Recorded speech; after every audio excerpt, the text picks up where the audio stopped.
Corona virus pandemic अभी ख़त्म भी नहीं हुआ था। इसी बीच हमें हांता वायरस के कुछ केसेस देखने को मिले हैं चाइना में। इसके बाद अब ये केसेस देखने को मिल रहे हैं बैक्टीरिया के, जिसको जो कॉज करता है ब्लैक डेथ नामक एक बहुत ही बड़ा महामारी, जो कि 14th सेंचुरी में यूरोप में हुआ था। तो बात करेंगे इस वीडियो में इसी मुद्दे पर, और ये कितना खतरनाक हो सकता है और इसका क्या, इसके बचने के क्या क्या उपाय हैं, इसी मुद्दे पर बात करेंगे। चलिए शुरू करते हैं वीडियो। मैं हूं विपिन, स्वागत करता हूं मैं आप सबका अपने चैनल न्यू एज रिवॉल्यूशन में। फर्स्ट ऑफ ऑल बात कर लेते हैं मीडिया रिपोर्ट्स की। तो मैंने कटआउट लिया है द टाइम्स ऑफ इंडिया का, आज सुबह का ये आर्टिकल है, ये 6 जुलाई का। तो आप देख सकते हैं नॉर्दर्न चाइना के इनर मंगोलिया प्रोविंस में, ऑफकोर्स मैं बात कर रहा हूँ चाइना की, ना कि मंगोलिया की। इनर मंगोलिया चाइना के अंदर ही एक ऑटोनोमस रीजन है जो कि बॉर्डर शेयर करता है मंगोलिया के साथ। ठीक है, तो यहाँ पर कुछ केसेस रिपोर्ट किए गए हैं बबोनिक प्लेग के, जो कि एक बैक्टीरिया की वजह से फैलता है, और इसको फैलाने का काम करता है चूहे या गिलहरी जैसे कुछ छोटे जीव जंतु, और कुत्ते बिल्लियों के थ्रू भी ये इंसानों में फैलता है। तो इससे पहले मंगोलिया में 1 जुलाई को 2 केसेस रिपोर्ट किए गए थे बबोनिक प्लेग के ही, जिसके कारण 2 भाइयों की मृत्यु हो चुकी है। 27 वर्ष का और 17 वर्ष के ये 2 भाई थे जिनकी मृत्यु हो चुकी है इसकी वजह से, और वहां के हेल्थ ऑफिशियल ने फिर उसके बाद मीट खाने पर बैन लगा दिया है उस रीजन में। तो ये थे। तो चलिए देख लेते हैं कहाँ है इनर मंगोलिया, चाइना के किस रीजन में है, और वो कहाँ मंगोलिया से बॉर्डर शेयर करता है। तो जहाँ मैं एक कजर घुमा रहा हूँ अभी, ये देखिए, ये ब्लैक, ये जो रेड लाइन है, ये है इनर मंगोलिया प्रोविंस, चाइना का ऑटोनोमस रीजन। और ये जो कंट्री है ये है मंगोलिया कंट्री। ठीक है, तो यहाँ पर मंगोलिया कंट्री है और ये है ऑटोनोमस रीजन ऑफकोर्स चाइना का।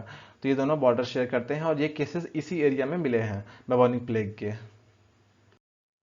चलिए बात कर लेते हैं अब इसके कारण के बारे में। तो सबसे पहले बबोनिक प्लेग एक वायरस की वजह से नहीं, एक बैक्टीरिया की वजह से होता है जिसका नाम है यर्सीनिया पेस्टिस। ठीक है, और इसको कैरी करते हैं फ्लीज, जो कि किसी इन्फेक्टेड एनिमल को जब बाइट कर लेते हैं तो उस वक्त वो उस जर्म्स को, उस बैक्टीरिया को अपने अंदर कैरी कर लेते हैं, वो एक कैरियर बन जाते हैं उस बैक्टीरिया के लिए। उसके बाद जब वो किसी दूसरे एक हेल्दी पर्सन को या हेल्दी एनिमल को जब वो दोबारा बाइट करते हैं, तो वो बैक्टीरिया उस हेल्दी पर्सन या एनिमल के अंदर चला जाता है, और उसके बाद फिर वो इन्फेक्टेड हो जाते हैं।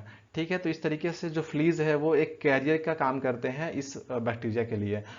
अब आपको लग रहा होगा कि शायद ये तब हमें फ्लीज के बाइट से बचना है, हमें फ्लीज अगर बाइट नहीं करता है, डंक नहीं मारता है, काटता नहीं है, तो हमें ये जो बीमारी बबोनिक प्लेग वो नहीं होगा। तो ऐसा नहीं है। आप अगर किसी कुत्ते बिल्ली या फिर किसी इवन किसी भी जानवर के संपर्क में आते हैं जो कि इन्फेक्टेड है इस बैक्टीरिया से, या फिर कोई पर्टिकुलर इंसान है जो कि इन्फेक्टेड है इस बैक्टीरिया से, और आप उसके संपर्क में आते हैं, डायरेक्ट कांटेक्ट में आते हैं, तो आपको भी ये हो सकता है।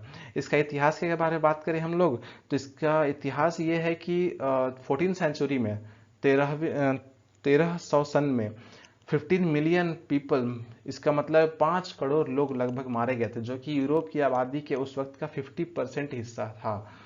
इतने लोग मारे गए थे इस प्लेग की वजह से, बबोनिक प्लेग जिसको कहा गया था ब्लैक डेथ। इतने बड़ी मात्रा में लोग मारे गए थे कि इसको कहा गया था ब्लैक डेथ। उसके बाद फिर ये एशिया, यूरोप एंड अफ्रीका के अदर कंट्रीज में भी ये स्प्रेड हुआ।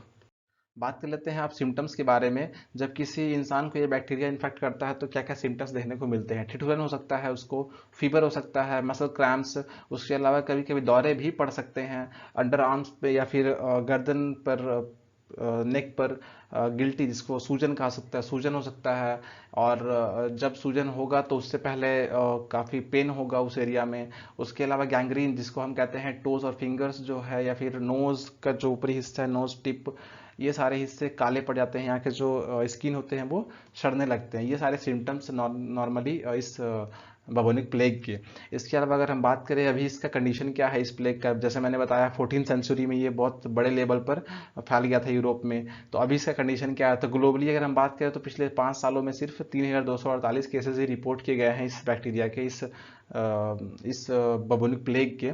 और वेयर एज सिर्फ 584 डेथ्स हुए हैं। और ज़्यादातर ये जो स्प्रेड है ये democratic Republic of Congo, Madagascar और पेरू जैसे कंट्रीज में ही हुआ है। अब बात कर लेते हैं ट्रीटमेंट के बारे में।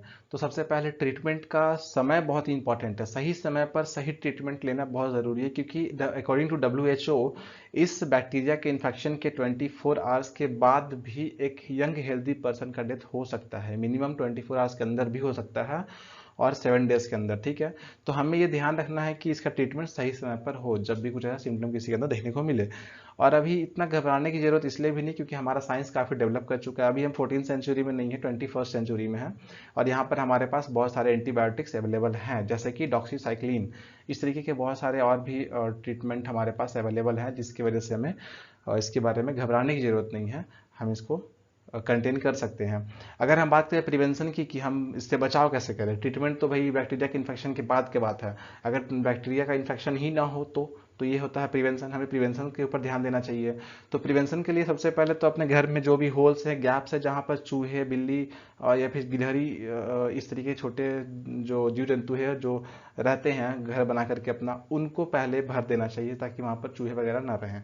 उसके अलावा आगे महात्मा गांधी जी का एक स्वच्छ भारत का अभियान था, उनका एक सपना था स्वच्छ भारत का।